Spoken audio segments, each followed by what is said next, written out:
Hello friends, it's your friend Lee McCormack from Lee Likes Bikes and RideLogic and Ripro and Namastoke. Check out namastoke.com for a little preview of what's going on there. There's some fun stuff there. Okay, so I'm here to talk with you about Paul the Punter. Paul the Punter, some of y'all know who he is because you're on the interwebs, right? He's a popular mountain bike YouTuber. I think he has around 180,000 subscribers, which is significant for such a niche. Paul the Punter. I understand punter to mean someone who's just sort of like not good at stuff. An amateur, not an amateur, but like someone who's just not good, who's perpetually not good at stuff as a punter. And I've watched his videos. I've seen quite a few. I've seen enough to where I don't watch them.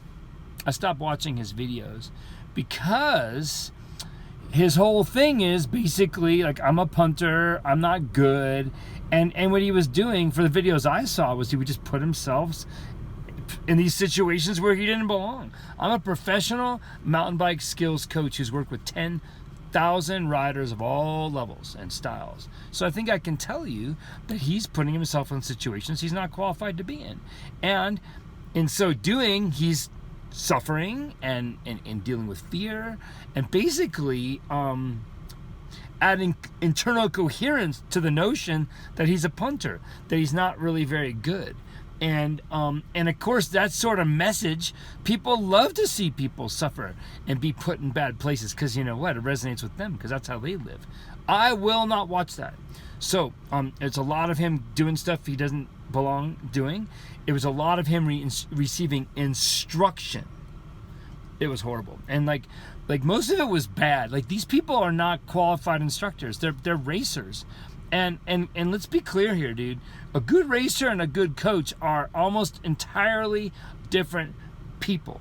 Very different people. They're different mindsets. One video he did with Tracy Hanna, amazing bike racer, she talks about singing songs when you ride, and that's a good video. Everything else, I couldn't watch. So I'm hoping that Paul watches this. Hi, Paul. I'm your friend Lee. We have not met, but we're kindred spirits, bro. So Paul is done with bikes. One thing he said is that people were giving him a hard time about his skills. People were talking shit on him. He never claims to be a good rider. Matter of fact, he claims the opposite, which isn't that very healthy either. And let me just tell you, if you talk shit on that man for his ability to ride a bike, shame on you. Shame, shame, shame, shame on you. That is not cool. Not cool, not cool. I'm not perfect. I criticize people too. And I know that when you are criticizing him, you are saying way more about yourself than him. So if you've been criticizing that guy, shame, shame on you. Also, now that he's not a mountain biker, a lot of his friends won't talk to him. Well, guess what? I'm sorry, they weren't your friends. And what we do in this sport, in sports like this, especially endurance sports, this is an interesting sport, mountain biking, because not only is it an endurance sport, which brings out all the pathology of endurance athletes. Trust me, I work with professional triathletes. Yeah. Not only does it have all the pathology of endurance sports, it also has the danger seeking of action sports. It's both. So it's there's a lot going on there.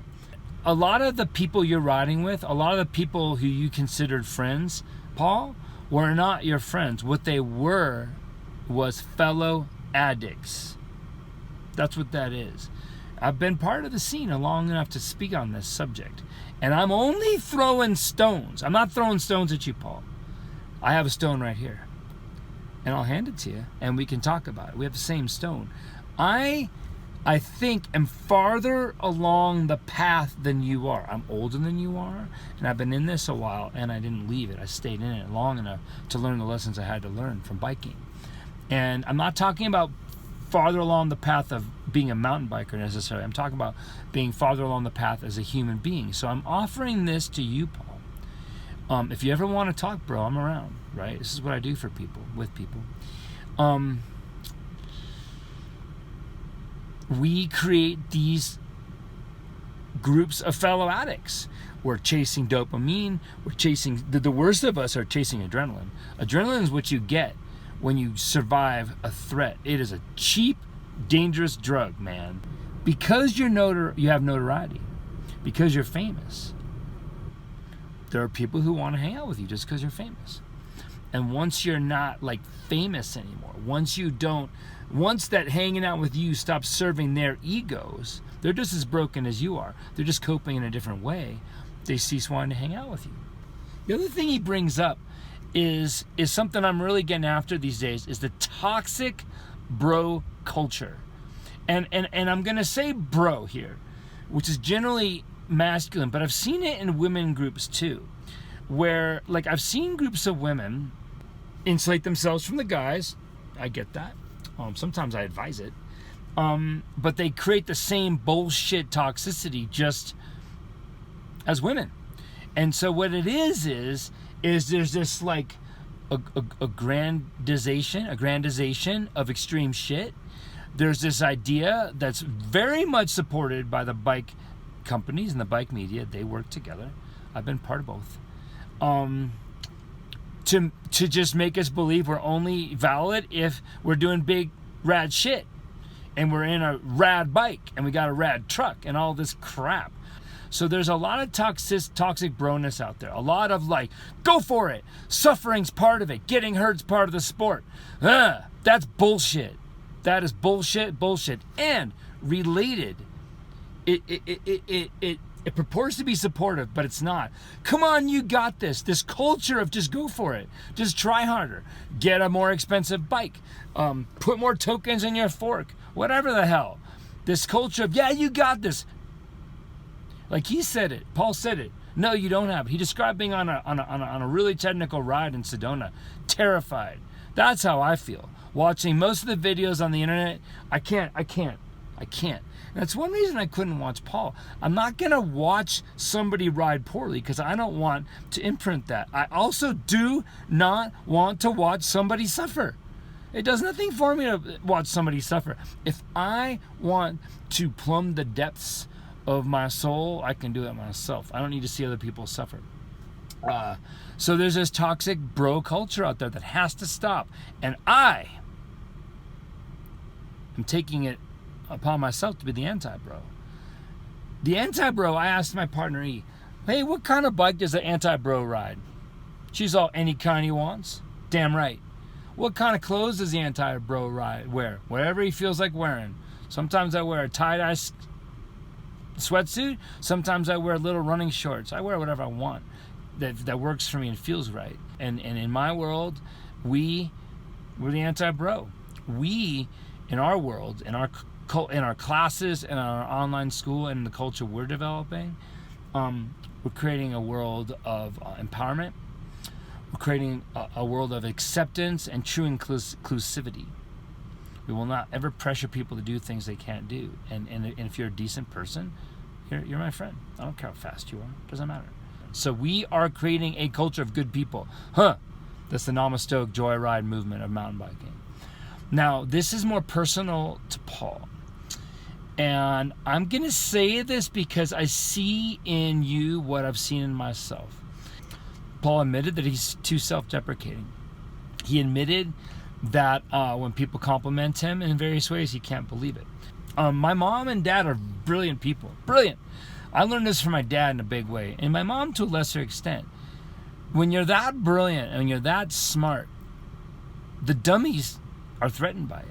The normal people are threatened by you, and they are hard to be around, and they cannot help but try to drag you down. That's what they do, and bully you and do terrible things and shame you in various ways. So we as a culture learn to talk shit on ourselves, to hide our true nature and to hide our true power.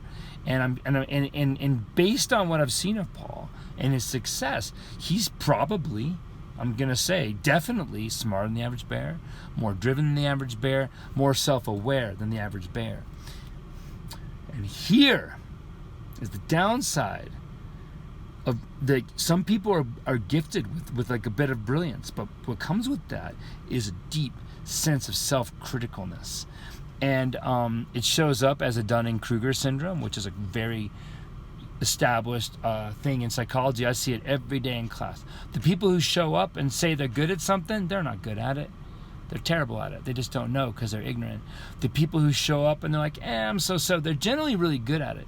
They're just so acutely aware of what about them is not perfect that it hurts them. And also, they assume that everybody else has the same processing power they do, and that everything's easy for everybody else. So people who are who are north of normal, that's a T-shirt, by the way, at namastoic.com right now. North of normal. People who are north of normal generally consider themselves to be south of normal. That's part. So that might be a bit of that going with you, Paul. Self-deprecation is toxic. In our classes, we don't permit it. And I'm working on it myself. I tell my students, if you hear it come out of my mouth, say something. I get caught something sometimes. So he's got this self-deprecation, and he's very honest about it. Thank you, Paul. I've had it too, working on it. And he also said something very important. He said that he's never really felt like he belonged anywhere before. And yeah. Now, one thing that's been cool about mountain biking, and this was really true when I started over 30 years ago, was like, you show up to any bike shop, man. Hey, I'm a mountain biker. I'm new to the area. They'll take you for a ride. Instant community. Now, he is a prominent YouTuber. And so as a famous person, he has access to famous, cool people. And let me tell you, I've ridden with some famous, cool people before. And, well, in the beginning, it can be intoxicating. You're like, well, this person's the world champion. He wants to ride with me. I must be a worthwhile human being. There's some of that. There's also everybody else wants to be his friend. So what ends up happening is, because of his role as a mountain bike media guy, he has created a coherent world where he can feel good. Now, being the punter means he can continually reconcile in a coherent way a very deep-seated belief that he's not good enough. Let's be honest about this now. Who you are as a mountain biker, I'm saying this as a man who's taught 10,000 mountain bikers of all the genders and ages and levels and styles. All of them, from world champion down to I've never ridden a bike before. Who you are as a human always shows up on the mountain bike, especially as we start to challenge you.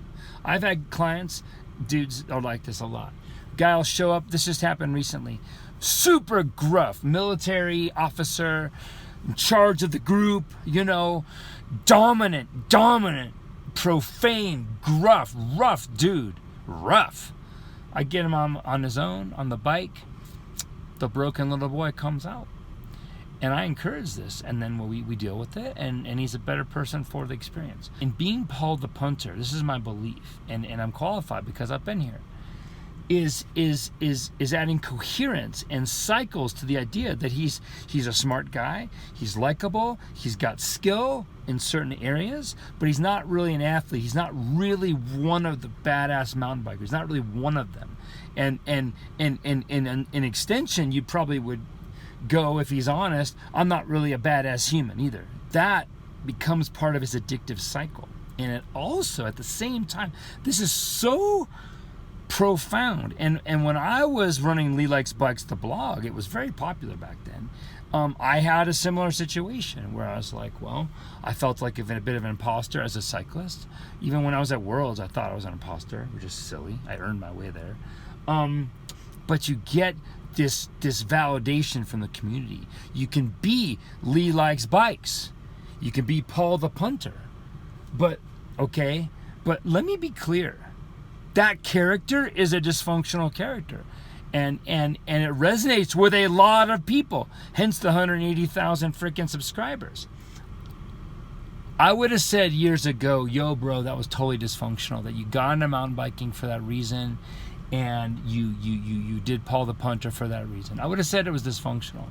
But now, because I've been through some cycles, maybe a few more than you have on this thing, I can see this. We have a compulsion to learn a skill. We have a compulsion to become a coach. We have a compulsion to be an author. We have a compulsion to ride longer, or whatever these things are. I believe that every compulsion we have is valid. It's our inner selves pulling us to lessons we have to learn. And we can look at these as phases. So let's just say for Paul, he needs to improve his sense of self-efficacy. He needs to be somebody. We all do. We all do. We are tribal animals. We are primates, man. This is how we're built. In a perfect world, when we go into these cycles, we have some awareness of why, and we have some awareness of how to steer it, so that we can learn the lesson before it gets too damaging, and then redefine and find the next lesson. So, for example, for me, when I started mountain biking, I was heavy. I was a Weight Watchers kid. I topped out at like 210 pounds. I was going to be obese for the rest of my life. Started riding, became lean, became an athlete of sorts. Then I was like, well, I got to prove myself. And I became a racer. And I have to prove myself as a racer. And then I got to Worlds. I accomplished my goal. I was national champion that year on points for downhill. And then I became a teacher. And so I'm going to become this author teacher guy. That's what I'm going to be. And I'm lucky that I had the awareness that once the racing got to the point where I met my goal, I just left the racing behind. So then I became coach guy. And I became Lee Likes Bikes, right? The coach, the author. And then, over the past few years, I've realized, like, okay, like that's coming. That phase is starting to shift. And I've got enough awareness now that I'm like, okay, I've proven intellectually what I can do. I've proven what I can do with human beings. And now I'm being drawn deeply. Now that the mechanics are so simple. They're so elegant now. The mechanics that I teach are so damn elegant. 2 skills that rule them all. That we have time to address the complete human. I work with you on the emotional, the intellectual, and let's talk about the spiritual level. So I'm starting to change. And so I'm lucky that I've been changing, and that keeps me healthy and vital. And what I feel like happened with Mr. Paul here is that he was in this cycle. He took on an adaptation. These are not bad. These are not necessarily dysfunctional unless we get stuck. We have an adaptation. I'm going to be Paul the Punter. I'm this guy. I can travel around in my van and ride with famous people and do rad videos. I've done my version of this. There's no judgment here, bro. I feel you. I get it. But what I feel from what I've seen of your channel and what I saw today is that you got stuck. And so what ends up happening, right, is you get more famous. You have to please more people. You have to ride crazier trails. You have to do more shit. It's not serving him anymore. And then what he's decided to do for now is leave mountain biking. And that's completely valid. But I want to be clear about something, my friend. Okay?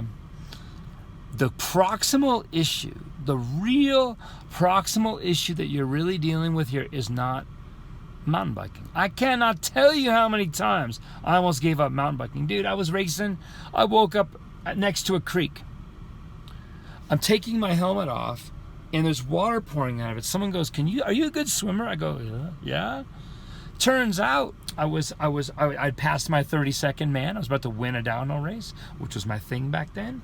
Some people are on course. I flinched to miss them. I hit a tree, fall in the creek, almost drown, get a concussion, right? And I remember once I realized what had happened, I was like, I'm done. I'm selling my bikes. I'm buying a bass boat. I'm going to go back to plan A, which was to be a professional bass fisherman. But I got compelled to stay in mountain biking. And when my shoulders went really, really, really bad years ago, I almost gave up again. But again, I've been compelled and drawn and pulled on this path to self-mastery and self-realization, which I'm using now to help all the people I work with. I know what it is to want to give up. And it might just be that mountain biking doesn't serve you. I'm about to get shoulder replacement surgeries, 2 of them. So I understand what it is to be a little pathological with myself. I get this. Because I wore them out from riding and coaching. But I did it in service of the world, and I'm okay with that. I understand. If mountain biking's not serving you and you're done with it, great. Move on. He's golfing a lot. Wonderful. That's another. Golfing, fishing, being a musician, being a mountain biker. These all kind of appeal to the same personality type.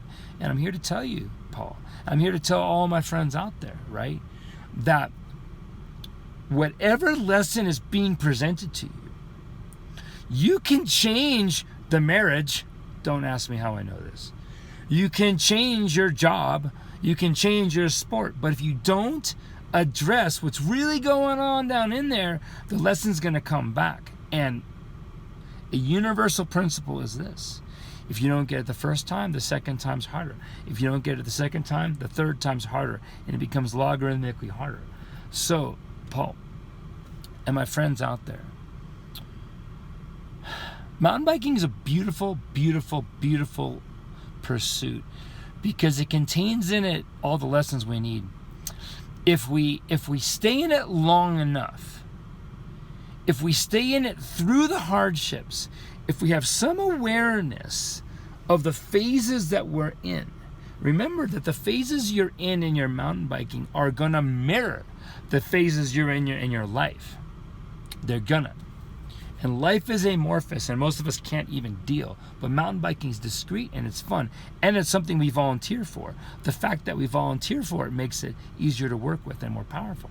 I'm here to tell you, my friends, you're in mountain biking for a reason. You are, right now, your compulsions that you have for your riding, longer, skinnier, bigger jumps, faster, whatever your deal is, honor that. You've heard me say this before.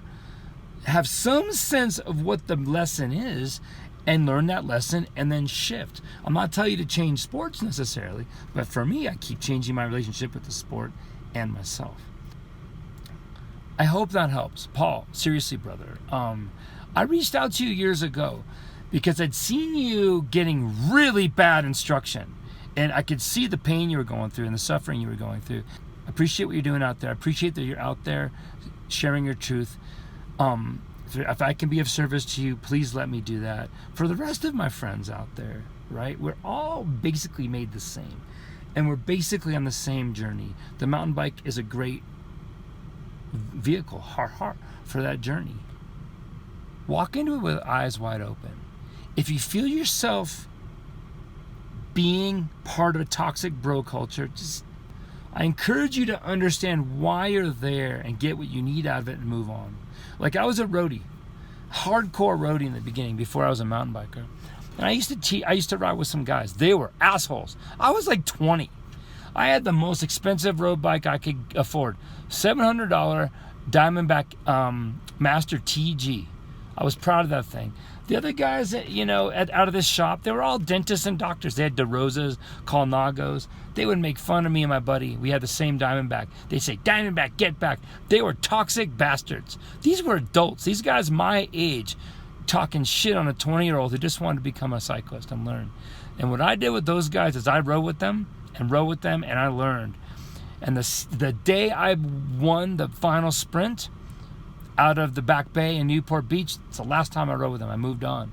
If you're in a toxic environment, assess why. Really assess why. Chances are it's not just biking, it's elsewhere.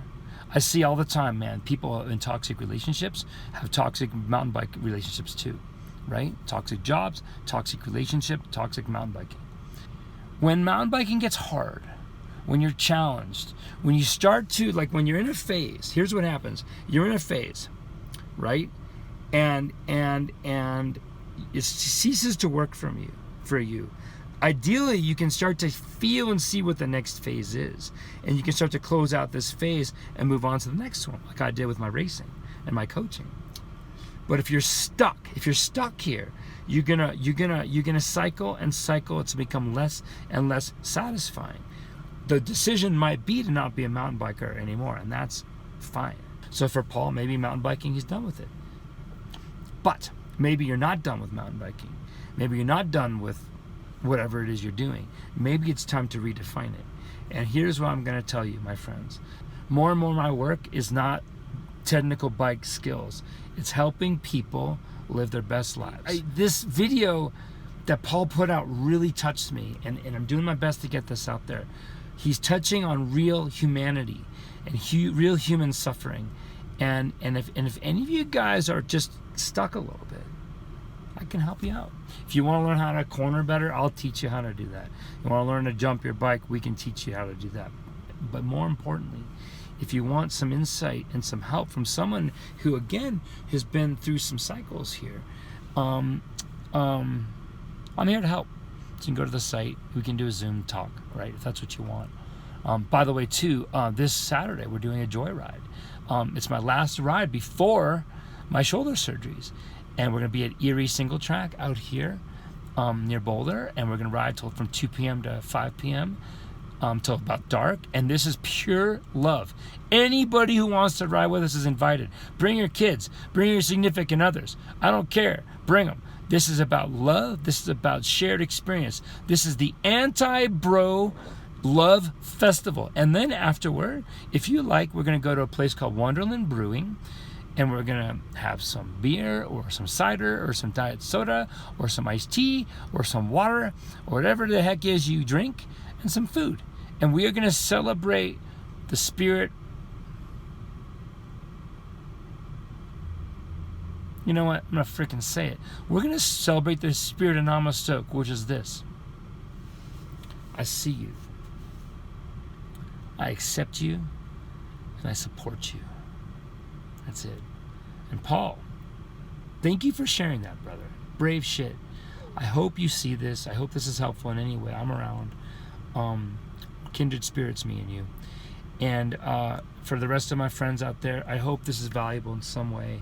The more emotional I am about stuff, the harder it is to be cogent.